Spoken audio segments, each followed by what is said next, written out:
to ask any questions if you've got in the session, alright?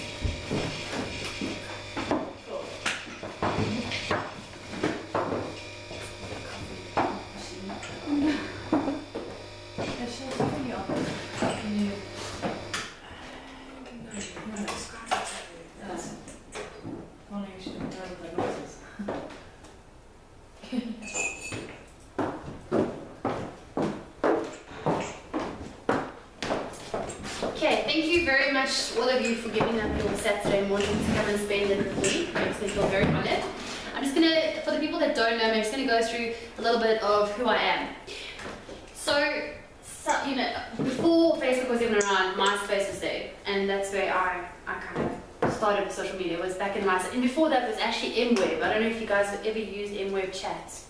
Okay, it was, oh, man, okay, it makes me feel very old, but I'm not that old, I promise.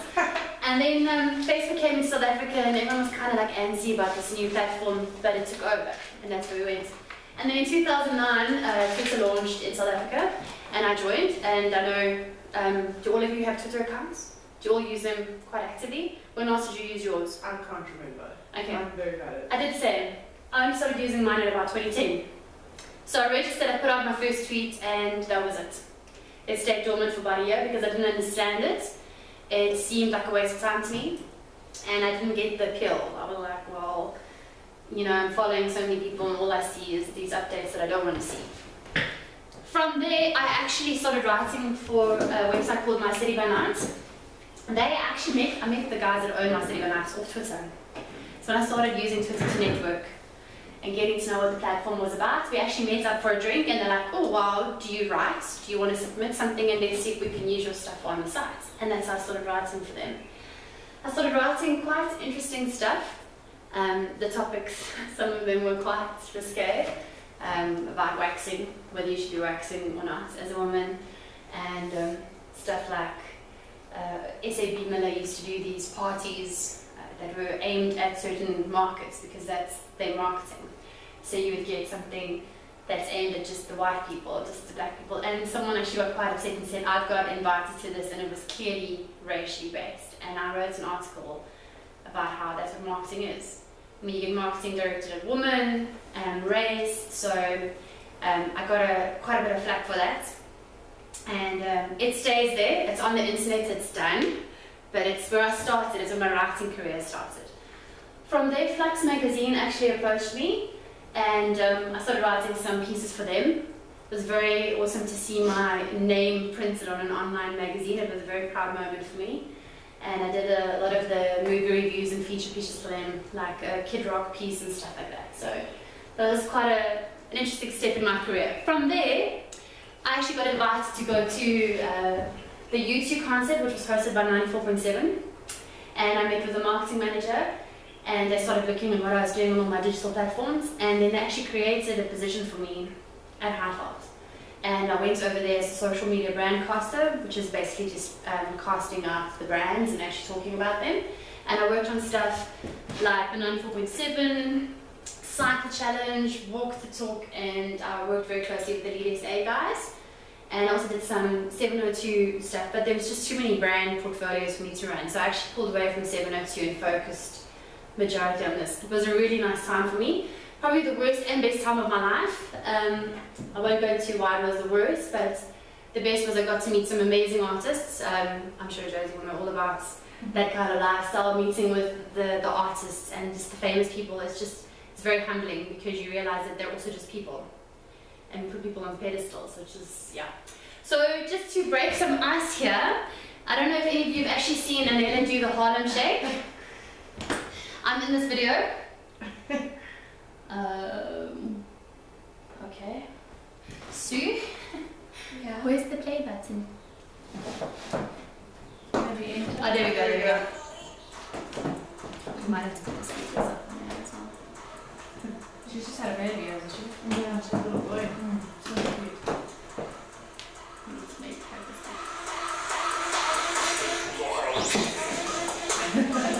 Okay, so that was the kind of stuff we got to do. I'm on the right hand side of the green week.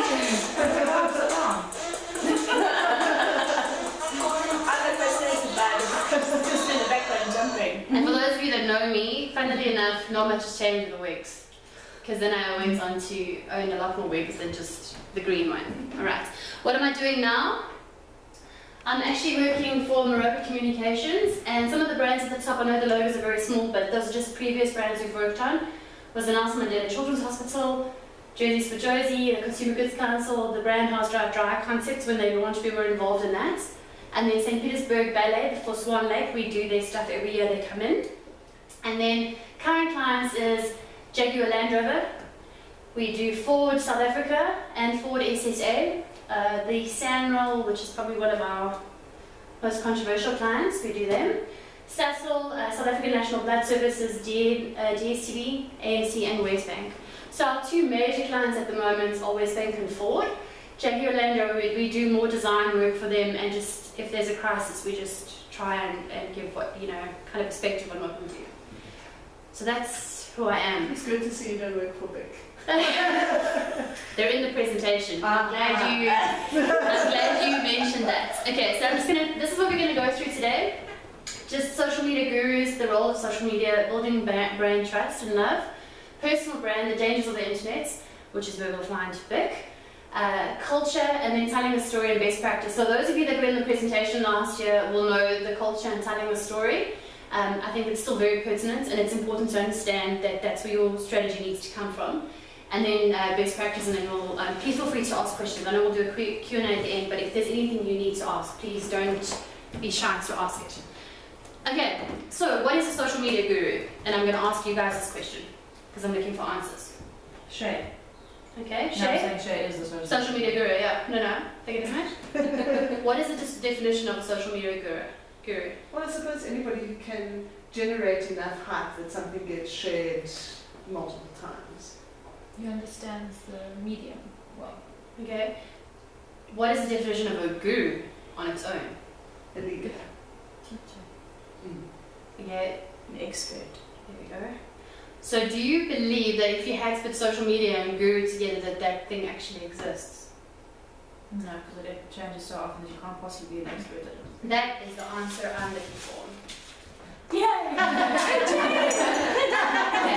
There is no such thing as a social media guru. If anyone says to you they're a social media guru, you should probably question what they're doing day to day, because I'm learning every day, and I'm sure there's stuff that you guys could tell me that I don't even know, because you've probably read an article that was released yesterday that I haven't seen. Facebook, Twitter, Google Plus. I mean, I think Google's launching Alphabet Incorporated now. I still don't know what it's about. Okay, I haven't even read the article. I know that they're launching. It's ever changing. There are experts, and then there are people who get lucky. And we'll go through the lucky ones on the personal brand portfolio. But they really are experts. There are people that try and learn a little bit about everything, and they have a really good understanding of what they do. I don't even think that I'm an expert, and I know quite a bit. But there's still people out there that teach me, and I'm like, wow, I didn't know that. Okay, you can't know everything. It's why it's important to mix with mixed-minded people or the same-minded people and learn from them. And don't ever think that you're going to stop learning. All right. Now that we've got that out the way, what is the role of social media? I'm just going to bend down here because I don't have a clicker. Does anyone have an idea of what the role of social media is? Stop, drop, and roll is what the picture says. And then the answer's not in there, I promise. Just some ideas. What is the role of social media? How do you understand the role of social media to fit in? To connect with other people in communication. Connect, engage. I think it's a communication tool at the moment. It depends on who you're asking. Are you asking me as a friend, or are you asking me as a business? I'm asking both. Because then I think it's a slightly different thing for each one. Okay, for brand?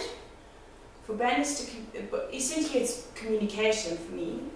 But if you're a brand, it's to communicate your brand's message and who you are. But as a friend, I can communicate whatever I want about myself. Whatever you want. It's a very key point that you made there now, because we're going to get more into that in personal brand. I can go as personal as I want, whereas on a brand, it's a very focused brand strategy. Okay, so you've actually divided the two. I'm going to show you just now why you shouldn't. Alright, it's a form of communication, you guys have said that. It's a point of contact for your community. It's a powerful method to introduce campaigns. This could be personal or brand, right? Because you are a brand. Just always remember that. And it's a platform to listen and create relevant content. In personal brand, we're going to go through 2 different characters that have done this really well because they listened to what their community wanted and they just started adapting their content. And then it's a place where people and communities get instant gratification. So now when I say that, people go to social media to get an instant response. Alright, so you always have to be real time. Always keep that top of mind. Okay, brand love. And I'm sorry that I'm not standing on the screen now, but I don't have a clicker for this. This is actually quite, I thought I was going to present there. Why don't you grab a chair? It's not a bad. Your knees are missing. Yeah. Okay, building brand love. Now what I'm going to do is I'm going to show you some of the brands that have done this quite well. I'm loving it. Okay, who's that? McDonald's. It is indeed McDonald's. See if you guys know the next one. No. Yo, Niall's on the roll now. It's Intel. sound stuff that works for my brain. Okay, so this one is a 2-in-1. It has their old branding and their new branding in, so listen for both. That's the old one. I know it, but I don't know. Okay. It's a bank, yeah. No, No? No, it's not a bank. I do know what it is. guess. You could be right. Toyota? Close. It's a car brand. Ford? No. Not like Audi? Should I play it again? Yeah. Now that we've almost gone through all the car brands. BMW? BMW is the correct answer. That's their new and their old tone. Okay, 2 and 1. And then the last one, which you guys all should know, but the question is, do you know who did it? MGM Studios. Warner Brothers. You guys all know the tune, but do you know who does it? 21st century. 21st century. Okay, 21st Century Fox.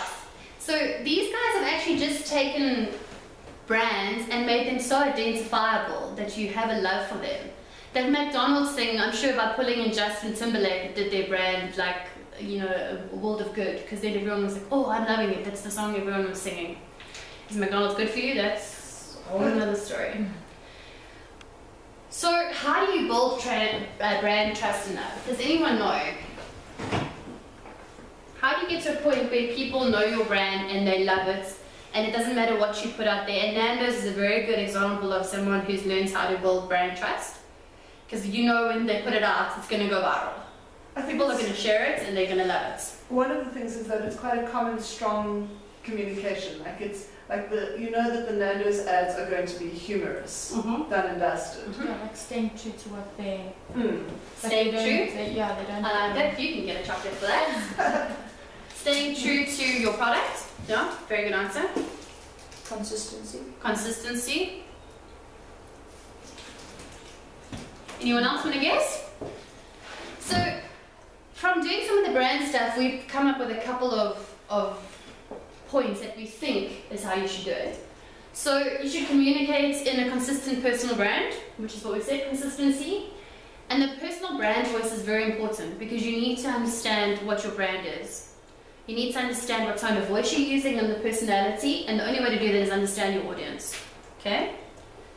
If you're going to change your brand voice, people are going to they're going to get schizophrenic with you. Be transparent, and we're going to go a little bit more into transparency throughout the presentation. And by being transparent, you don't want to reveal what you're going to be doing or what your brand strategy is or your goals for 2016, but you want to be honest. And you want to take your audience on the journey with you. It's all about a journey. I'll talk about a journey quite a lot. Original ideas, thought leadership, lead, be the leaders. You want people to follow you. You don't want to be replicating what other companies and brands are doing. You can learn from them, see what works, and then tailor it to your own brand. And then, this is important, guys. I see way too many brands out there not talking to their communities. They broadcast, and I'll use that word as well, They post something which is not even an engagement post, it's a broadcast, they're advertising to their community, and then they don't respond. And it's all the same kind of responding tone. There's no personalization behind it. And if you think about some of the brands that you follow that you love, what is the most frustrating thing and a reason why you'd actually leave a page? Because they're not talking with you, they're talking to you. You need to move, and at you, that's actually a better way to say it. So you need to learn to pull your community into what it is that you're doing and actually converse with them. And hold yourself accountable. Now, I'm going to go into a bit of a crisis management that we had working on the Ford brand, which I'm sure is going to be used as a case study in many social media presentations. If something goes wrong, take responsibility and find a way how to communicate for it. Pick n Pay did not do that in the right way this week. Vic did not do that in the right way. We'll go through that, don't worry, it's in the presentation. So yeah, like, hold yourself accountable. So what happened was, do you guys know Jack Barrow? Do you know what happened with Jack Barrow and Ford? Thank God you guys don't know what happened with Jack Barrow and Ford. So, I know. you shush. It's only because you follow our pages. So, It wasn't that bad.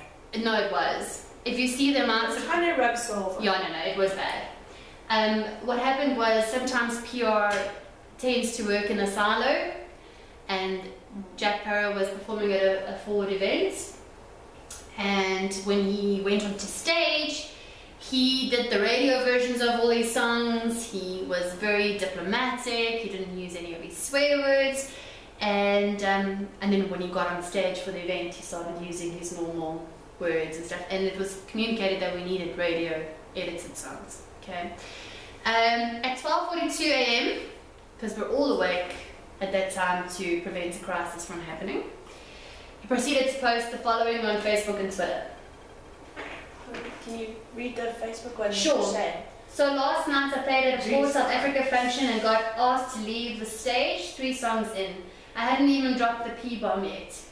They booked me and they made me feel cocked because I am who I am and I speak the way I speak. They should blame themselves, their team and association for booking me and not make me feel like I am in the wrong. Fuck Ford. And then the little note at the bottom says, please take a break. That was from one of the people that were managing the events. And then, yeah, the Twitter one. Okay, so by the time we got to work the next morning, all hell had broken loose. Just to give you an idea of some of the responses we've gotten, and I tried not to put all the very badly worded swear words because we took a lot of hate during that time. Okay. There was no excuse. We had to phone the events company to find out what had happened and actually say, like, guys, why were we not told about this? I mean, it is Jack Barrow. You know he's going to make a stink about it.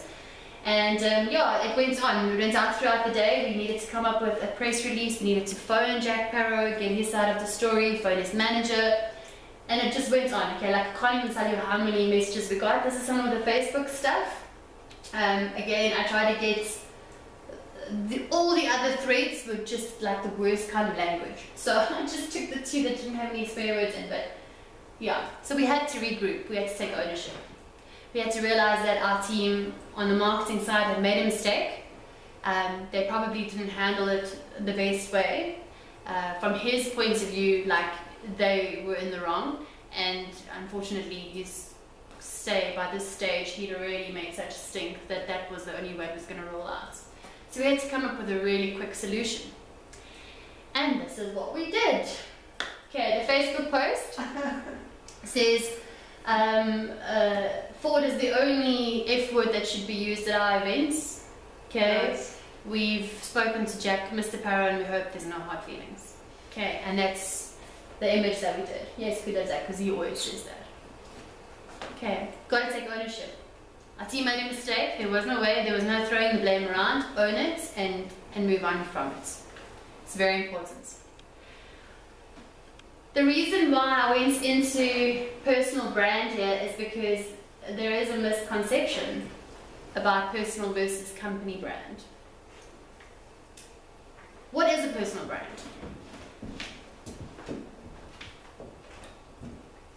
Reputation.